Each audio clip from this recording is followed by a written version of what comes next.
महासती मैना सुंदरी, महासती मैना सुंदरी। महासती मैना सुंदरी। मृत्यु के भय से कांप रही है राज्य की प्रजा। हर दिशा में वैश्विक प्रवृत्ति का नग्न तांडव हो रहा है और स्त्रियां अपमानित हो रही हैं और दूध मुहे बच्चे अनाथ हो रहे हैं। और मैं उसे केवल परास्त कर सत्ता से हटा सकती हूँ, किंतु वो वीरदमन मृत्यु का उत्तराधिकारी है। मैं उसे मृत्यु नहीं दे सकती क्योंकि वो मेरी सखी का सुहाग है। राजमाता बताइए मैं क्या करूं, मैं क्या करूं राजमाता?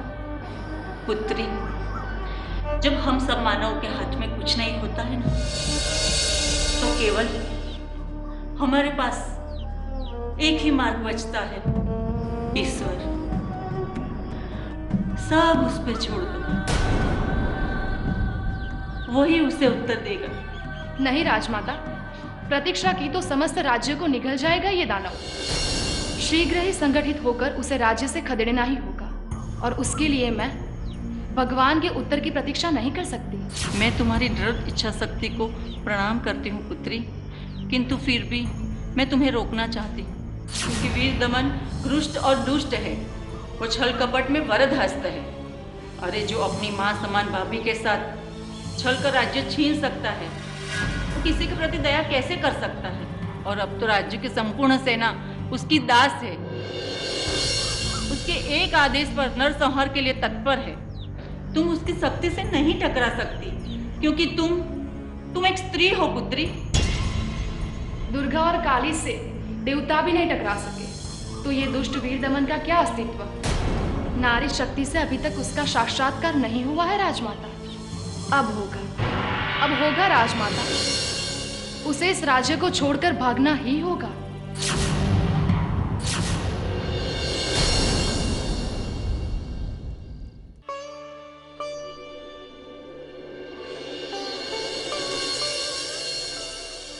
रानी सौभाग्य सुंदरी, आज आप पूर्ण रात्रि निद्रा से भागती रही, कारण? आपको ज्ञात नहीं कारण? कारण संभवतः आपकी दुलारी पुत्री मैना ही हो सकती है। पूर्ण अवगत होकर भी पूछकर जताना क्या चाहते हैं? यही कि आप क्रूरता की सीमा लांघने वाली पुत्री को जीवन का उचित मार्गदर्शन देने के स्थान पर हमें ही उसका दोषी ठहरा रही हैं। आप हमारी रानी हैं, आपका हमारे प्रति भी कोई कर्तव्य है। जब एक पिता अपने धर्म मार्ग से हटकर अपनी पुत्री के मार्ग में कांटे बिछोने की ठान ले, तो एक माँ अपना धर्म कैसे छोड़ सकती है महाराज? तो आप निर्णय कर चुकी हैं कि आप हमारे विरुद्ध खड़ी होंगी। आप एक राजा हैं, आपसे टकरा सकूं इतनी शक्ति मुझ में कहाँ? एक लाचार माँ घुट घुट कर अश्रु बहा सकती है, और ये अधिकार तो भगवान भी हमसे छीन नहीं सकते। तो आप मैना सुंदरी पे लगाए प्रतिबंध को अनुचित मानती हैं? मेरे अनुचित मानने से आप अपना निर्णय बदल तो नहीं देंगे? कदापि नहीं, क्योंकि मैना सुंदरी दंड की भागी है। स्वयं को नृपति कहते हैं आप? कैसे नृपति हैं आप, जिसके हृदय में अपनी पुत्री के लिए दया नहीं, क्षमा नहीं? वो नृपति दयावान हो ही नहीं सकता महाराज। आप मेरी पुत्री के साथ अपने अभिमान की चोट का बदला ले रहे हैं। अरे कितने सपने संजोए थे मेरी पुत्री ने कि अपनी बहन के विवाह में ये करेगी, वो करेगी, ऐसा करेगी। अपने आनंद के उच्च शिखर पर सपनों के साथ उड़ी जा रही थी, परंतु आपने क्या किया? उचित किया, ये आवश्यक था उसके लिए। नहीं, पाप किया है आपने। आपने मेरी पुत्री के उमंगों के उड़ान भरते पंखों को काटने का महापाप किया है महाराज। और ये सृष्टि निर्माता देख रहा है, उससे टकरा कर दिखाइएगा अब आप। मैंने तो अपने अश्रुओं से लिखी चिट्ठी भेज दी है उसके पास। अब न्याय वो करेगा महाराज।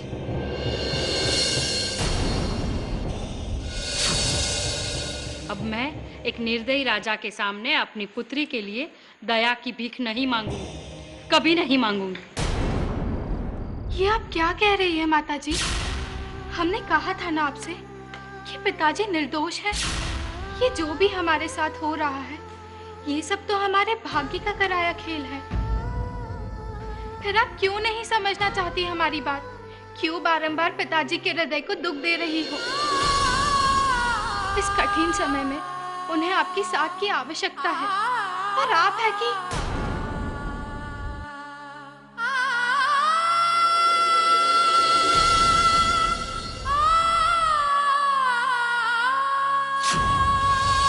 यह है पुरुष और नारी के कोमल हृदय का अंतर। किंतु दुख है कि पाषाण हृदय पुरुष ने नारी जीवन को सदैव चोट और घाव के आभूषण से ही सुसज्जित किया।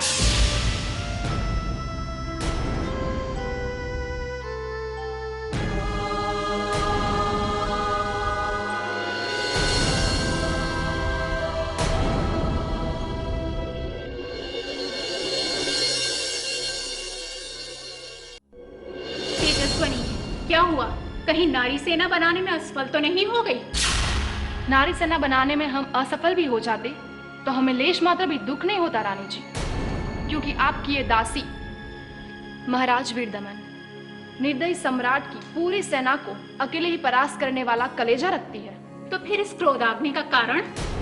धिक्कार, धिक्कार है। मैं कुछ न कर सकी रानी, मैं कुछ न कर सकी। क्या सत्ता की मद में चूर फिर कोई क्रूरता का तांडव हुआ इस धरती पर? क्रूरता का तांडव तो चंपारण का भाग्य बन चुका है, किंतु इस बार नरसंहार हुआ है रानी जी। नरसंहार? कौन निर्दोष थे वो तेजस्वनी? किसके लहू से पुनः लाल हुई है चंपारण की धरती? किसका लहू बहाया गया है तेजस्वनी? यूं चुप क्यों हो तेजस्वनी? हमें शीघ्र बताओ, अब और किसके लहू से सींची गई है ये धरती? रानी जी, वो समस्त स्त्रियां मर गई, सब मर गई, कोई भी जीवित न रही। कौन? वो स्त्रियां जिन्हें अपमानित किया गया था? हाँ रानी जी, पर पुरुषों के मध्य हुआ चीरहरण का अपमान वो सह न सके और बावड़ी में कूदकर अपने प्राण दे दिए। बस बस बस, अब हो चुका षष्ठी का निर्णय। जाओ तेजस्वनी जाओ, तुम भी इस मातृभूमि के लिए अपने प्राण निछावर कर दो। ये भूमि अपने कण कण में तुम्हारी स्मृति बसा कर रखेगी। मुझे अपना ऋणी बना दो। मरणोपरांत भी तुम्हारी कृतज्ञ रहूंगी। रानी जी, सखी का संबंध बलिदान का होता है, ऋणी बनाने का नहीं। आप केवल आदेश दो। तो कीजिए आदेश का पालन और मिटा दीजिए हमारे माथे का ये सिंदूर। रानी जी, अवहेलना नहीं कर सकती हो तेजस्वनी, हमारे आदेश की अवहेलना नहीं कर सकती हो। अवहेलना नहीं रानी जी, किंतु ऐसे हृदय विदारक निर्णय लेने से आपको रोकने का प्रयास तो कर सकती हूँ। ये सब ज्ञान होने के उपरांत भी तुम हमें रोकने की बात करती हो। दुख का ज्वार भाटा मृत्यु का विकराल रूप लेकर हमारी छाती को फाड़े दे रहा है, और तुम्हारी भी तो यही दशा है। समस्त प्रजा घुट घुट के जी रही है, प्राण छीने जा रहे हैं, और तुम हमारे माथे के इस रक्त रंजित चिन्ह को मिटाने से रोकना चाहती हो। नहीं, तुम्हें हमारे आदेश का पालन करना होगा। तुमने हमें वचन दिया था सखी। तुम्हें स्मरण है या स्मृति से मिटा दिए वो क्षण?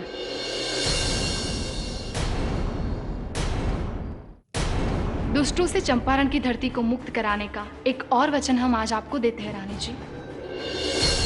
शरीर की अंतिम बूंद धरती पर गिरने से पहले हमारा वचन पूर्ण होगा। रानी जी, आशीर्वाद दीजिए।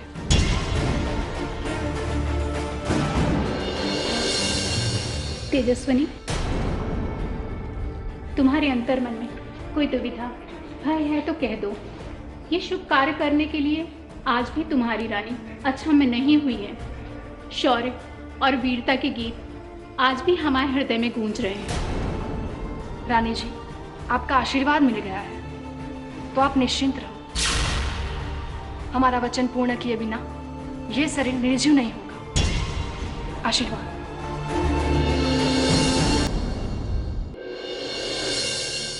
पिताजी, हम आपकी पुत्री हैं, आपसे जीवन मिला है हमें। ये ऋण संतान पे ऐसा ऋण होता है जिसे संसार की कोई भी संतान कभी नहीं चुका सकती। हमें ज्ञात है पिताजी कि हम पे लगाए विवाह के लिए प्रतिबंध से आपके हृदय को पीड़ा पहुंच रही है, किंतु हम क्या करें पिताजी, हमारा भाग्य ही ऐसा है।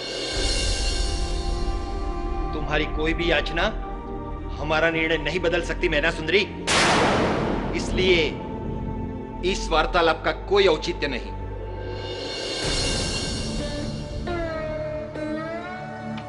हम आपका निर्णय बदलवाने नहीं आए पिताजी, हम तो आपको ये भी कहने नहीं आए कि आप हमारे जैन धर्म गुरुओं के बताए सत्य ज्ञान को आत्मसात करें, किंतु ये अवश्य कहें कि सत्य धर्म से साक्षात्कार होने के पश्चात हम उसके आचरण से परे होने का ये पापमयी कृत्य नहीं कर सकते। तो क्यों आई हो हमारे पास? प्रार्थना करने, विनती करने आए हैं अपने देवतुल्य पिताजी से। इतना भर कहने आए हैं, विवाह के लिए हम पे लगाए आपके प्रतिबंध से माता बहन दोनों आहत है। असहनीय है उनकी पीड़ा। अब आप हमें दंड उनके समक्ष ना दीजिए, क्योंकि दंड आप हमें देते हैं, किंतु पीड़ा उन्हें होती है। वो आपको दोषी मानते हैं, जो कि आप नहीं हैं। इसीलिए प्रार्थना है आपसे, अब से आपको हमें जो दंड देना है दीजिए, पर माता बहन से परे होकर हमें कह दीजिए कठोर से कठोर दंड स्वीकार करेंगे, पर अपने क्रोध में उन्हें प्रताड़ित ना करें उन्हें प्रताड़ित। चाहती हूँ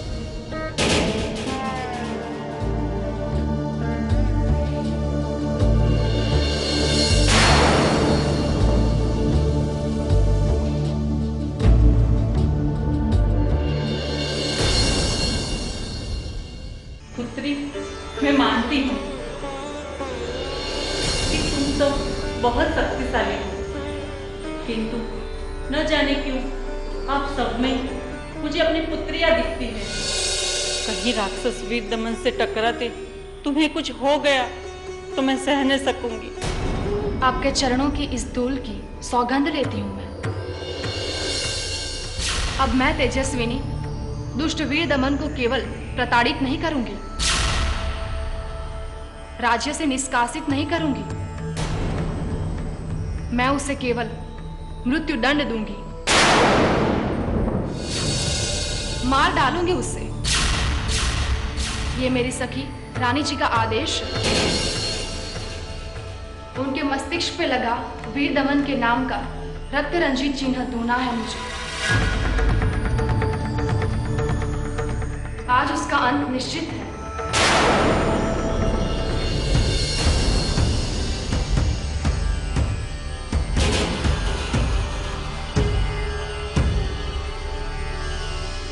हे ईश्वर, कैसी है ये घड़ी। ने पुत्र समान अपने देवर की मौत के लिए आशीर्वाद दिया है।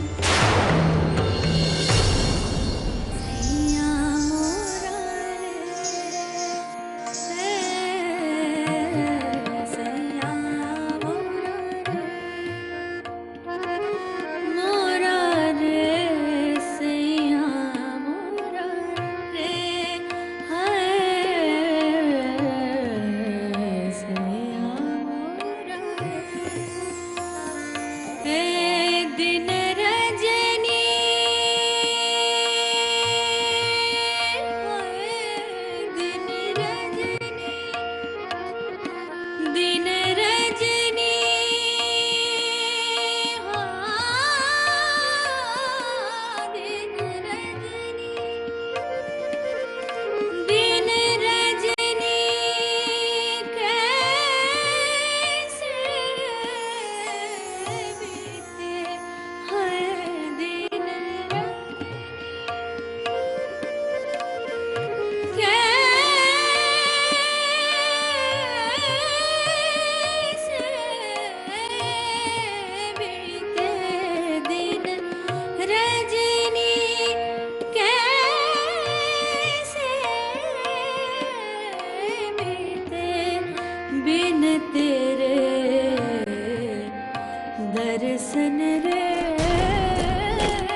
तो ऐसा प्रतीत हो रहा है कि हमारा विवाह बहन और माता के लिए कष्टों का पर्व बन गया है।